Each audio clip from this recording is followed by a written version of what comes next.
Alright guys, it's me again, and we're going to assemble this 51 today, and we're going to attempt to, we'll just get it assembled today. That's all we're going to try to do today, is just assemble it, and then we're going to go from there. I'm going to actually start out by putting one of these keepers in. And I can never get these things in on camera. I always struggle with them.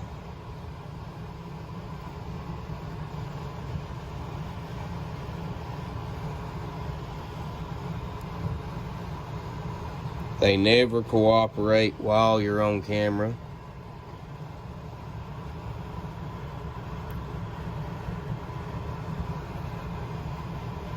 Anybody that builds these things and tells you it works all the time, they're a liar. Because like I said, I've never had any kind of luck putting those retaining clips in while trying to film at the same time. It's always went bad. So what I'm gonna do is I'm just gonna go ahead and put the pin in. That way it gives it a backstop. Take my little screwdriver here. Just gonna grab the ear and attempt to push this thing in here, get it snapped in without shooting it across the shop, because I'm getting good at that. I can shoot these things all over the room.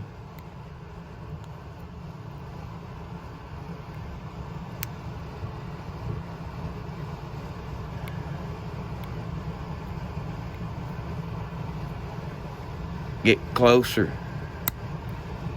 Alright, I've got this one in.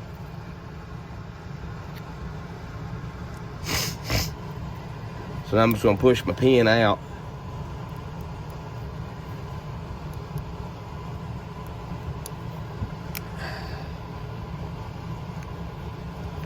Just going to push it out with the screwdriver. There's nothing holding it in on the other side yet. Alright, so it's a single ring piston.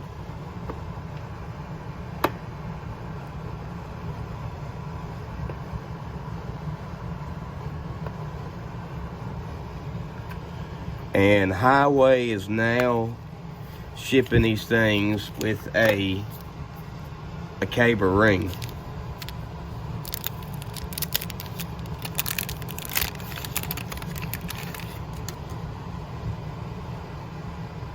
Alright, and what we're going to do is we're just going to line up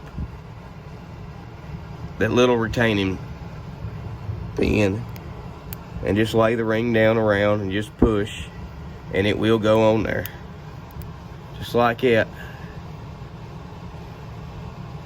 So we've got that now.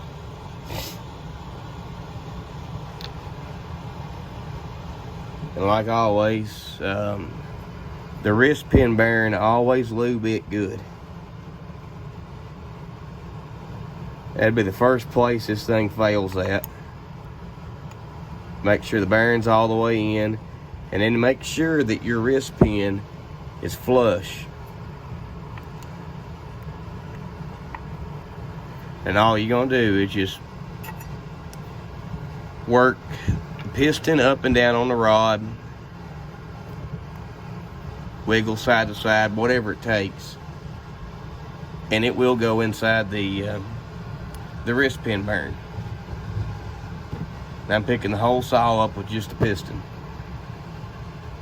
So now, since I've shot one of those retaining clips across the shop, I'm gonna have to find it.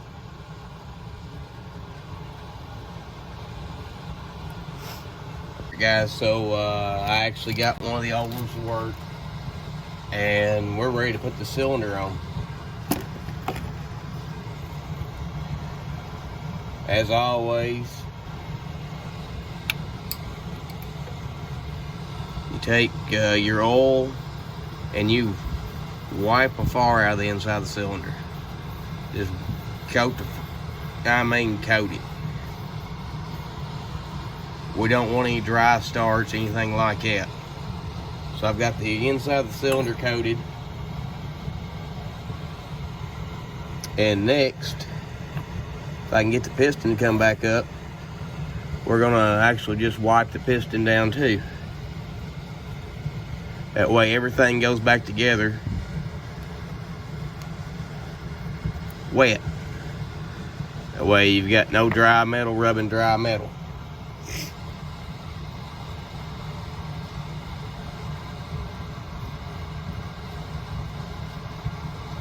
Now our next step is I'm gonna take some Moto Seal, which I got a new tube of it now.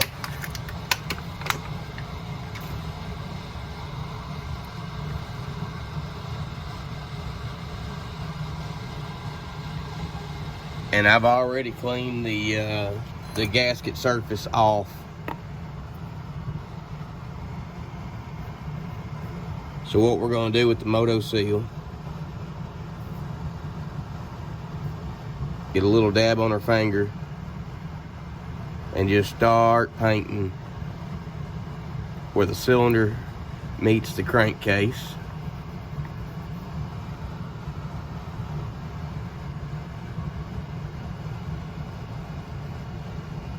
And I'm gonna wipe out all that extra that's dropping off down into the crankcase, which is not really gonna matter.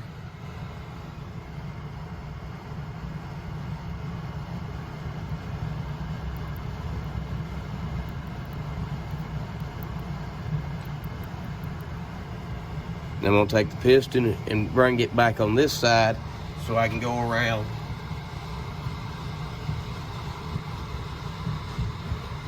and get this other side.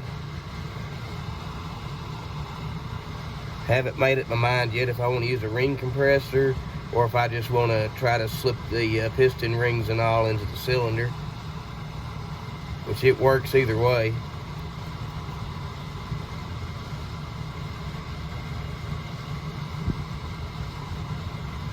I'm just trying to thin this out a little bit.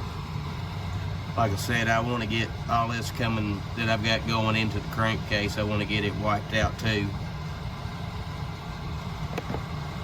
Not that it's going to make a world of difference.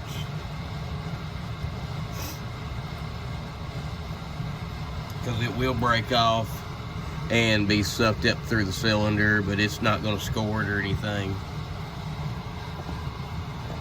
Now, since we got the cylinder ready, I'm gonna go ahead and coat it off camera, and then we'll work on getting it all put together.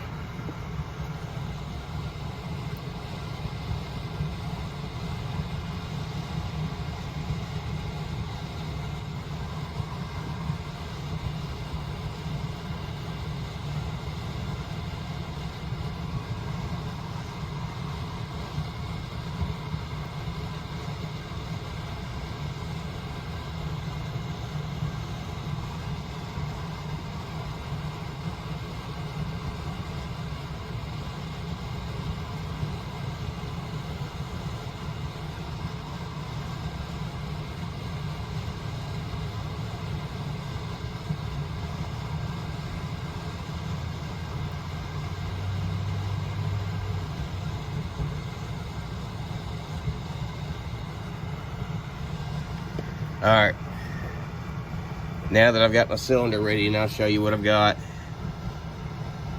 I do have a little bit into the impulse hole, but the impulse hole actually does not set inside of the area itself.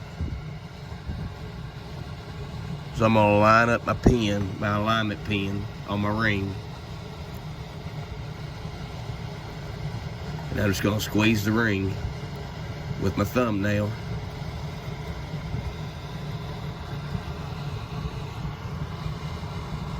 And it looks like it's trying to go in there. And it is. That's good. And now we're just going to set the cylinder down. Get the screws that hold the cylinder, which I've laid here in the air filter.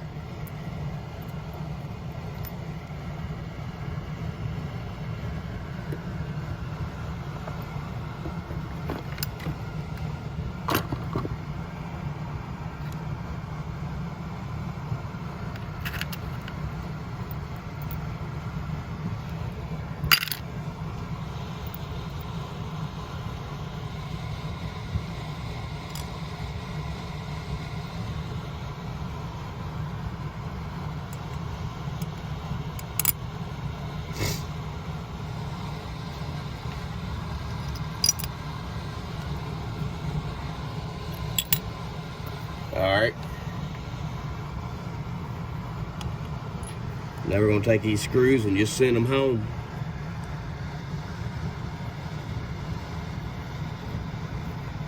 And it's actually going to be the long screws. That way we got maximum clamping force here.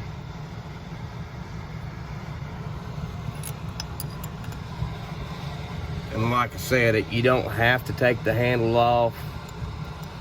Yes, it'd probably be a lot easier if you did.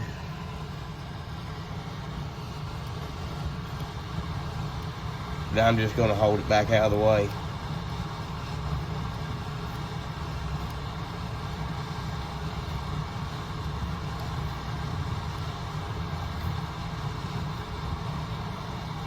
And when you get down low enough, you're not going to hit it anyway.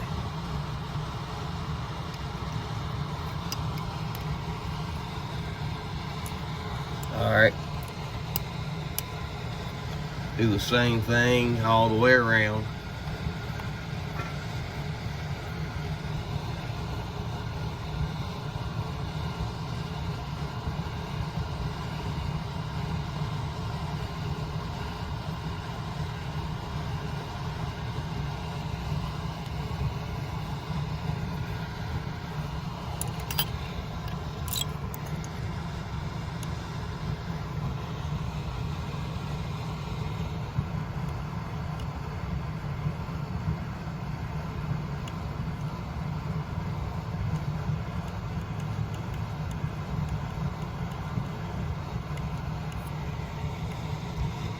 Alright, now since we got her all snugged down, I'm actually going to take my socket that I've been using for an extension handle for the cylinder bolts, and I'm just going to turn her about quarter turn. And I'm going to do all of them like that.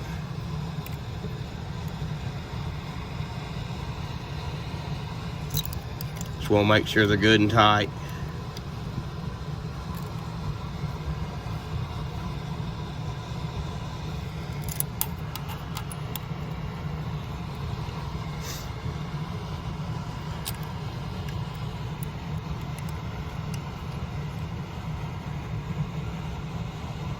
And that's good and tight now. Alright. And I'm actually going to take this little rubber that goes for the uses the impulse, and I'm going to put it in backwards. I'm going to install it backwards from the direction that it was installed from the factory, just to make a little bit tighter of a seal. And I'll get my hand out of the way just as soon as I get that thing pushed in there.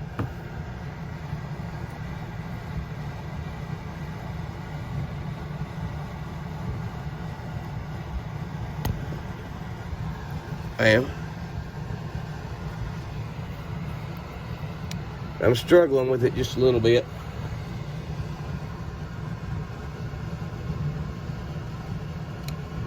All right. Just push it down flush there.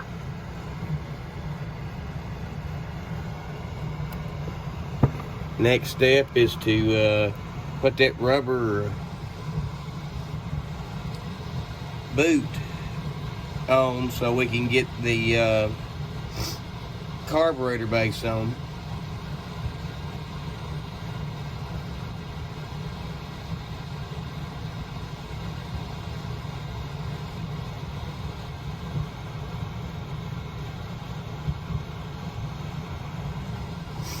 And I just got it cleaned out real good.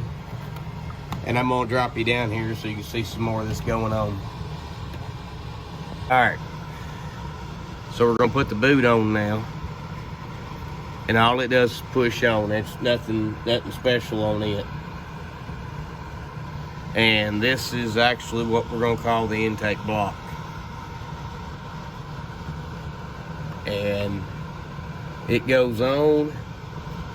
And what you do is you line up that little nub here with that little piece of rubber I put in earlier. but you may have to get it in the intake boot first.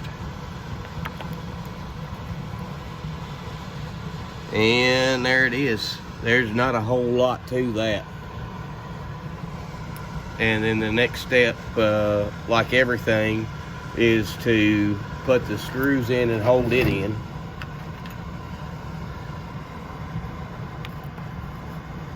Which you're going to have to push and get everything lined up, especially when you turn that thing back around the other way,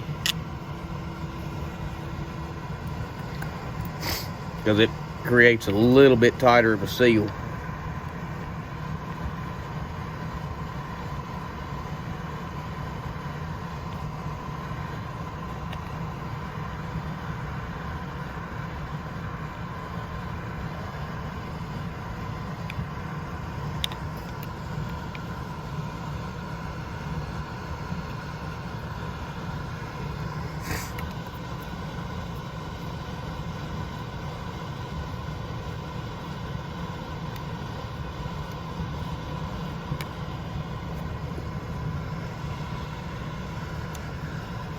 And that's the cylinder installed.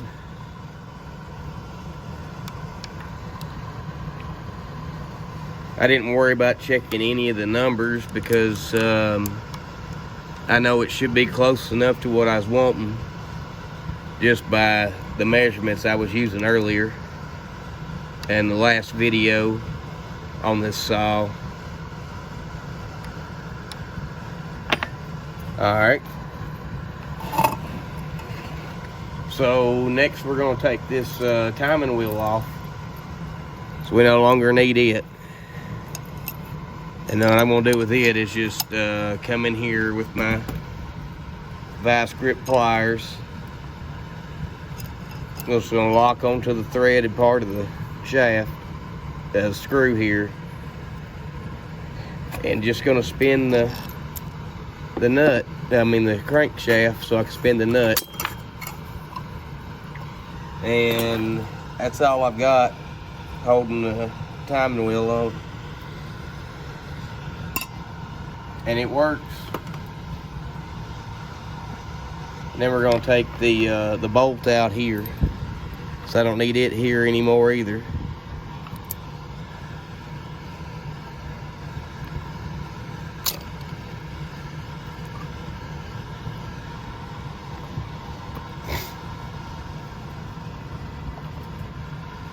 I'm going to put the fan shroud back on.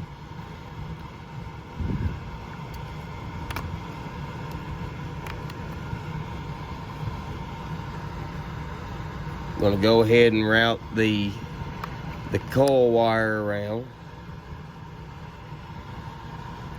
And then I'm going to take the ground wire, the kill wire, whatever wire you want to call it. I'm going to go ahead and route it up and around and go ahead and hook it to the switch.